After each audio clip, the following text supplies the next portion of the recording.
Assalamualaikum warahmatullahi wabarakatuh. Waalaikumsalam. Ada yang bisa dibantu, Nek? Iya Bu, mohon izin waktunya.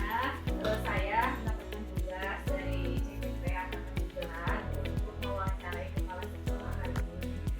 Dengan kemarin sesuai pertanyaan seperti yang sudah saya berikan ya. Mohon izin untuk memulai pertanyaan. Yang pertama, selama ini bagaimana Ibu dapat mengidentifikasi kasus-kasus yang merupakan dilema etika atau rujukan?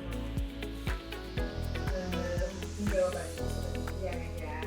Menjadi pemimpin pasti akan dihadapkan dengan berbagai masalah yang sulit untuk diputuskan. Namun kita harus mengambil keputusan dengan cepat dan tepat.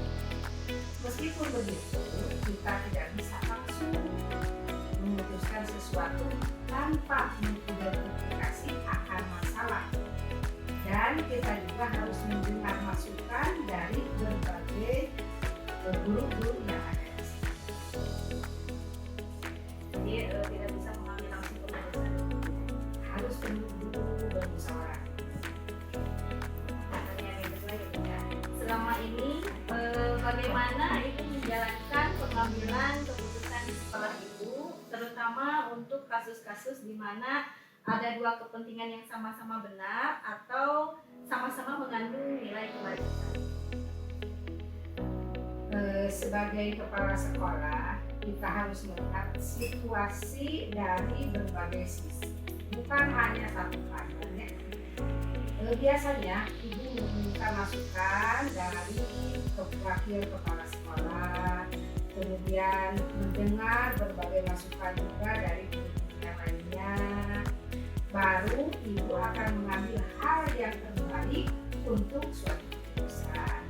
Ya, meskipun tidak mungkin kita dapat memuaskan semua pihak, apabila dihadapkan dengan dua kepentingan dan sama-sama benar.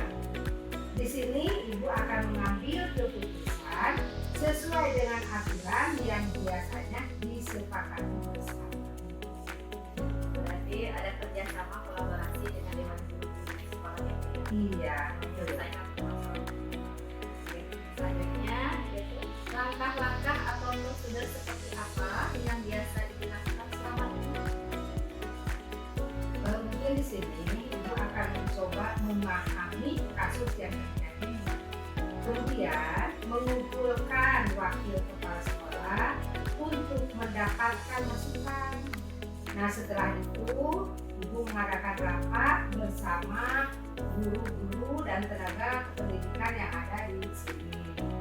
Apabila tidak sesuai dan tidak menemukan keputusan bersama, maka dilakukan voting.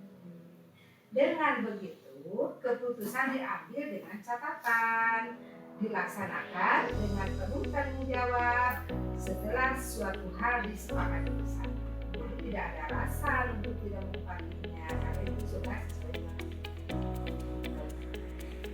Yang berikutnya, hal-hal apa saja yang selama ini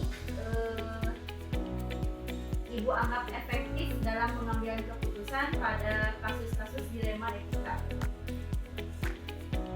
Mungkin hal yang dianggap efektif adalah apabila yang ibu inginkan dan yang diinginkan guru bisa suatu suara dan sejalan sama persepsi. Terjauh ya kolaborasi Harus dilaksanakan. Yang berikutnya, hal-hal apa saja yang selama ini merupakan tantangan dalam pengambilan keputusan pada kasus-kasus dilema etika? Tantangan yang bersifat personal, apabila ibu sebagai kepala sekolah dihadapkan dengan mayoritas keinginan guru yang berbeda keinginannya dengan harapan atau sama dengan Yang berikutnya, apakah Ibu memiliki sebuah tata cara atau jadwal tertentu dalam sebuah penyelesaian kasus dilema etika? Apakah Ibu langsung menyelesaikannya di tempat atau memiliki sebuah sebuah jadwal untuk menyelesaikannya dan bentuk atau prosedurnya seperti apa yang Ibu jalankan? Dalam hal ini tidak ada jadwal tertentu. Pokoknya buat Ibu, segala hal harus tuntas dan kalau bisa diselesaikan secepatnya. Jadi jangan ditunda-tunda. Meskipun begitu, tergantung dari ringan dan beratnya masalah yang kita hadapi. Berarti kalau dilihat dari kasus permasalahan itu ya, antara kasusnya apakah ringan atau turun berat. Berikutnya, adakah seseorang atau faktor apa yang selama ini mempermudah atau membantu Ibu dalam pengambilan keputusan dalam kasus-kasus dilema ini? Tentu saja di sini dukungan dari pihak keluarga dan tim warga sekolah yang senantiasa mendukung dalam setiap mengambil keputusan terkait penyelesaian kasus-kasus yang ada. Baik, pertanyaan terakhir ya Bu ya. Oke, dari semua hal yang telah disampaikan, pembelajaran apa yang dapat Ibu petik dari pengalaman Ibu mengambil keputusan dilema? Ibu di sini belajar banyak dari selama Ibu menjadi kepala sekolah. Tentu saja tidak bisa disamakan pengalamannya antara sekolah yang satu dengan sekolah yang satu. Dengan kondisi tempat yang satu yang berada di pedesaan, sekolahnya juga tidak terlalu besar, dengan budaya, kultur, dan kebiasaan yang berbeda, tapi disinilah tempat untuk memutuskan dan mengambil suatu keputusan. Berarti tidak bisa disamakan dengan kepala sekolah yang lain dengan yang satu. Iya. Kemudian apa ya, dari sekolah yang satu dengan sekolah yang lain juga ada. Karena itu kan mempunyai kasus yang berbeda. Oke, ya Ibu. Ibu, terima kasih atas waktunya. Pertanyaan tadi menjadi pertanyaan terakhir yang diberikan buat Ibu.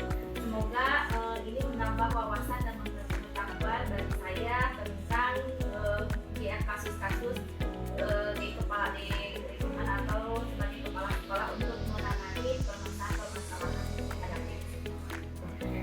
Terima kasih, semoga Ibu sehat selalu, diberkahi oleh Allah SWT. Assalamualaikum warahmatullahi wabarakatuh.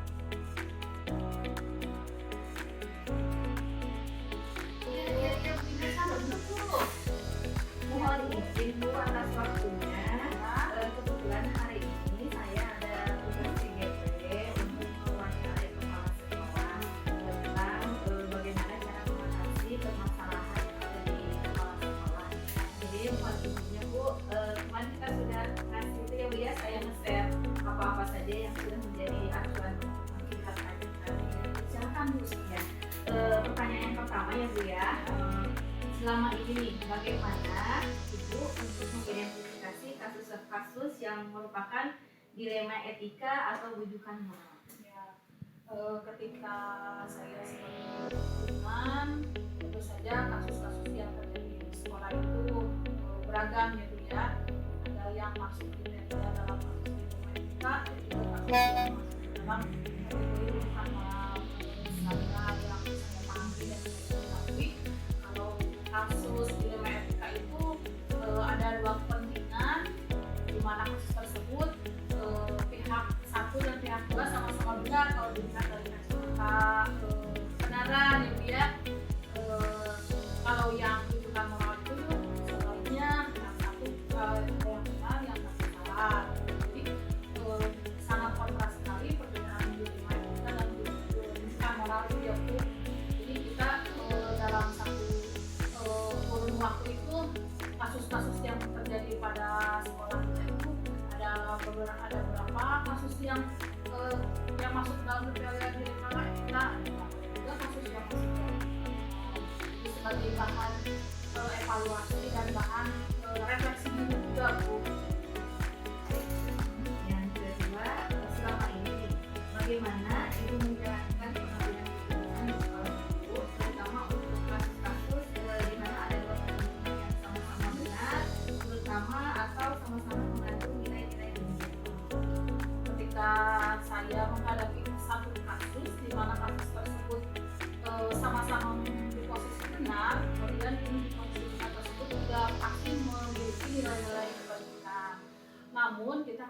analisa terlebih dahulu, kita lihat dulu sebab dan akibatnya, kita lihat dulu apakah kalau dari pertimbangan kepala sekolah itu harus dilihat kasus 1 dan kasus 2, yang kasus 2 itu apakah nilai kebajikannya lebih banyak atau lebih sedikit, mana yang lebih banyak. Nah, ketika kita melihat sisi yang lebih banyak dari kebajikannya, berarti kita harus lebih cenderung ke sana Bu, gitu, untuk mempertimbangkan agar kita tidak salah untuk mengambil keputusan.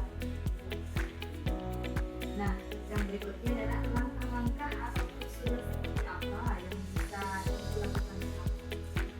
Adapun langkah-langkah atau prosedur yang saya ambil ketika ada kasus ini, pertama kali tentu saja saya analisa masalah tersebut baik dari pengetahuan saya maupun tadi yang pihak 1 dan pihak 2. Jadi kita jangan melihat satu sisi ya Bu ya, informasi yang siapa saja yang terlibat, kemudian latar belakang terjadi orang kontak seperti itu apa gitu ya Bu, yang sama-sama benar gitu. Pertimbangannya ini apa, yang satu lagi apa, sehingga sekolah itu tidak salah mengambil keputusan. Dan prosedur yang selanjutnya saya juga berkomunikasi dengan pihak-pihak yang di sekolah yang sudah dianggap gurunya itu sudah dewasa, kemudian juga bijaksana dalam memberikan keputusan juga, didewasakanlah di sekolah gitu, agar kita menjadi tempat sharing atau rekan komunikasi dan koordinasi juga, itu melalui koordinasi dengan teman sejawat atau yang ada di sekolah. Adapun kalau misalnya dilema etikanya tidak bisa diselesaikan di sekolah nih, kita ya gitu yang bisa membantu kepentingan masyarakat. Kalau misalnya kasusnya berkaitan dengan kepentingan masyarakat atau orang tua, ketika semua itu sudah berjalan, kita sebetulnya bisa menyelesaikan di lingkup sekolah. Tapi saya juga istilahnya punya rekan juga sesama KS yang dituakan sama saya, misalnya saya istilahnya di kecamatan saya punya buku tempat sekolah yang bisa dijadikan tempat untuk saya kembali lah gitu, dengan kedewasaan dan kebijaksanaannya saya sering berpikiran gitu. Kemudian kalau misalnya tidak bisa juga saya berkomunikasi dengan pengawas. Kebetulan pengawas saya kebetulan hari saat ini itu adalah perempuan, jadi sama-sama karakternya seperti perempuan seperti apa kan ada perbedaan dari karakter kita gitu ya, kita kolaborasikan sama-sama, jadi kita koordinasinya itu ada yang di dalam sekolah, ada yang kita di luar sekolah. Saya berupaya untuk bisa menyelesaikan internal aja dulu Bu, gitu, pihak sekolah. Saya sebagai pemimpin harus bisa mengambil keputusan cepat dan tepat. Oke, baik. Yang berikutnya adalah hal-hal apa saja yang selama ini Ibu anggap efektif dalam pengambilan keputusan pada kasus-kasus dilema etika ini. Kalau yang saya anggap itu yang pertama kita harus dilatih dulu ya, kasus ini kasus, apakah kasus itu masuk ke dalam ringan, masuk ke dalam sedang atau berat. Dimana kalau misalnya kategori ringan itu bisa saja cepat untuk responsif atau spontan mengambil keputusan. Kalau misalnya yang sedang atau yang berat bisa ada jangka waktu untuk menyelesaikan masalah. Jadi yang lebih efektif itu kalaupun misalnya yang berat itu harus dipercepat misalnya keputusannya, ya berarti kita koordinasinya juga dipercepat gitu, supaya masalah itu tidak berlarut-larut gitu. Kemudian dilema etika juga, apalagi kalau di sekolah itu ketika iklim pekerjaannya sudah tidak kondusif, kan mengajar juga jadi tidak kondusif juga gitu, sehingga merugikanlah anak siswa di sekolah. Bisa juga ada peran yang sentral yang penting dalam pendidikan sekolah itu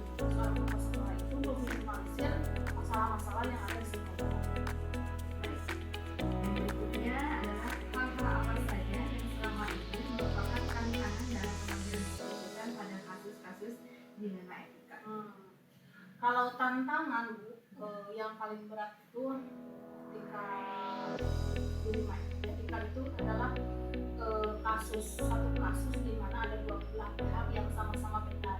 Artinya satu benar, pihak yang satu benar, satu anak buah saya, satu anak buah saya. Saya kadang kebingungan, dilema juga gitu Bu. Saya harus adil, harus bijaksana gitu. Namun sebagai seorang pimpinan saya harus punya satu pilihan dari keputusan yang harus saya ambil. Nah, tantangan yang besar satu mungkin dari segi tantangan sama-sama benar, kita harus mengambil keputusan. Yang kedua, kita harus mengikis perasaan saya, sehingga perasaan yang saya miliki terhadap rekan sejawat yang khusus saat itu yang di pihak A dan pihak B itu harus istilahnya dikesampingkan dulu rasa kasih saya, rasa ibadah saya, rasa kasih kan kita kalau di sekolah itu sudah dianggap kalau misalnya yang di usia saya dianggap sebagai anak mungkin ya gitu, atau yang di atas saya kakak saya lah gitu ya, bahkan yang lebih tinggi lagi bisa sebagai ibu saya. Namun dari sini kita profesional buat seorang pemimpin itu harus bijaksana dalam mengambil sebuah keputusan. Jadi harus semuanya harus mengedepankan logika yang dia sama, apalagi kalau dia tidak sedikit yang mengarah kepada pelanggaran kode etik profesi guru ya Bu ya. Banyak sekali yang viral bahkan. Nah, kita harus mengantisipasi itu secepat mungkin, jangan menunda-nunda penyelesaian masalah, pengambilan keputusan. Pertanyaan yang berikutnya, apakah Anda atau Ibu memiliki sebuah tata kelola atau jadwal tertentu dalam sebuah penyelesaian kasus dilema etika ini? Apakah Ibu akan menyelesaikannya di tempat lain yang memiliki sebuah jadwal untuk dalam bentuk prosedur, atau seperti apa nih biasanya Ibu jalankan? Dilihat dari tadi dari porsi atau bobot tingkat keparahan kasus itu ya. Kalau kasus ringan itu bisa saja di tempat diselesaikan karena kita sudah misalnya tingkat keparahan permasalahan sedang atau berat, saya lebih matang lagi dalam mengambil keputusan, dianalisa, diuji lagi dengan laporannya, kemudian kita akan dewasa tadi yang dia lebih senior, kemudian kita juga sharing lagi apakah saya mengambil keputusan itu sudah benar atau salah itu, karena kita harus yakin bahwa pengambilan keputusan itu harus yakin dan harus bisa dipertanggungjawabkan. Menurut saya kalau yang membutuhkan jadwal tertentu itu kasus-kasus yang lebih cenderung pada pelanggaran kode etik, bahkan bukan moral ya Bu ya. Kalau itu kan dilema etika, kadang dilema etika juga kalau mengarah kepada pelanggaran kode etik, kita juga harus berpikir yang lebih matang lagi. Contohnya kasus-kasus yang sering ditemui di sekolah kan banyak ya Bu ya, itu banyak sekali. Tidak bisa saya sebutkan satu-satu, kita harus istilahnya membuat daftar kapan yang harus ditarget untuk selesai ya Bu ya, kapan juga harus istilahnya dikomunikasikan dengan yang bersangkutan dari kedua belah pihak gitu, sehingga kita tidak ada penolakan di sekolah di tempat saya hingga saat ini harus kondusif ya Bu ya, karena kita satu tim tidak bisa ketika pihak yang satu bukan dibela ya, kita memutuskan berpihak kepada yang satu, yang lain kita tidak istilahnya bukan berarti kita tidak adil. Dari sinilah kita sebagai seorang pemimpin itu harus bijaksana ya Bu ya dalam menjalankan sebuah keputusan. Jadi dilihat dari kasusnya Bu ya, kasus yang sedang berat ini bisa dijadwalkan gitu ya. Kemudian pertanyaan yang berikutnya adalah, adakah seseorang atau faktor-faktor apa yang selama ini mempermudah atau membantu dalam pengambilan keputusan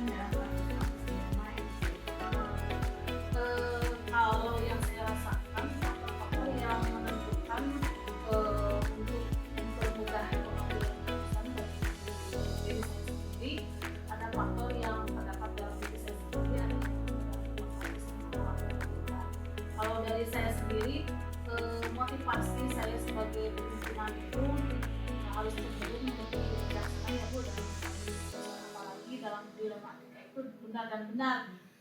Kemudian kita tidak boleh berpihak pada salah satu, namun ketika mengambil keputusannya kita terpaksa memilih yang A karena kita timbang-timbang manfaatnya banyak yang A, kemudian keberpihakan muridnya kepada yang A misalnya yang B, bukan berarti kita tidak adil, kita tidak memperkenalkan, tapi itu karena kita lebih cenderung objektivitas terhadap murid gitu ya, karena permasalahan sekolah itu banyak dengan murid itu. Kemudian selain itu juga faktor dari luar yang dapat mempermudah saya dalam mengambil keputusan adalah adanya kondisivitas dari rekan sejawat. Jadi rekan sejawat apalagi yang lebih senior dan lebih yang lebih dituakan ya, insya Allah ketika mereka responsif terhadap kondisi sekolah, saya istilahnya ada dukungan juga.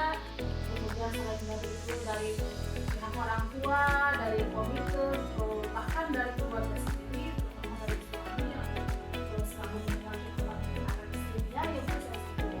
Alhamdulillah selama ini menjadi penguat dan mendorong ketika saya memutuskan sebuah keputusan yang memang betul-betul harus ditanggungjawabkan, karena kita sama-sama ingin selamat. Kemudian jangan sampai dengan jabatan ini kita mempertaruhkan keselamatan kita yaitu di dunia maupun di akhirat. Jadi kasarnya kita saling memperkuat lah Bu, memperkuat. Di samping itu juga faktor yang dari luar tadi yang sudah disebutkan tentang sejawat sesama KR, bahkan menjadi penguat juga, bahkan dari kebetulan pengawas yang istilahnya yang sering koordinasi dengan saya maupun pengawas bina, alhamdulillah mereka adalah orang-orang teman-teman yang lumayan dekat dengan saya. Kalau misalnya saya bertukar pikiran atau saya berkoordinasi tentang pekerjaan juga alhamdulillah lancar, sehingga mereka bisa membantu dalam pengambilan keputusan. Tapi selama ini sih belum pernah ada kasus yang memang sampai awas gitu ya, karena alhamdulillah saya dan teman-teman yang ada di sekolah ini bisa menyelesaikan kasus yang lulus. Pertanyaan terakhir ya Bu ya. Oke, dari semua hal yang telah disampaikan, pelajaran apa yang dapat dipetik dari pengalaman Ibu mengambil keputusan menerima SBM? Pembelajaran yang dapat saya petik tentu saja saya diharuskan menjadi seorang pemimpin yang santai, mengambil serta cermat dalam dan bijak dalam mengambil sebuah keputusan, karena dilema etika itu kan dua-duanya benar posisinya. Kita harus benar-benar istilahnya berpikir, menikah, memutuskan kemana kita harus memutus perkara. Nah dari sana pembelajaran yang saya dapatkan menjadi seorang pemimpin yang bijaksana, yang harus mengedepankan terhadap berbagai pihak, kemudian terutama murid tidak boleh dirugikan, gitu, orang tua tidak boleh dirugikan, kemudian kita juga istilahnya pelayan masyarakat, abdi negara yang benar-benar memperhatikan terhadap masyarakat gitu ya. Jadi saya ingin berpihak pada semua, tidak ada yang dirugikan. Ketika saya bekerja saat ini, saya ingin mereka itu nyaman dan bekerja dengan saya, bekerja sama dengan saya, karena kita seringkali dengan sekolah bertemu dengan orang tua, bertemu dengan makanan, dengan murid. Kehadiran saya di sekolah, saya menginginkan menjadi sosok yang memang betul-betul dalam pengambilan keputusan itu tidak salah, tidak salah. Baik, terima kasih Bu. Mungkin pertanyaan dari saya yang tadi itu terakhir ya Bu ya, dicukupkan pertanyaannya. Mungkin terima kasih atas waktunya, penjelasan dari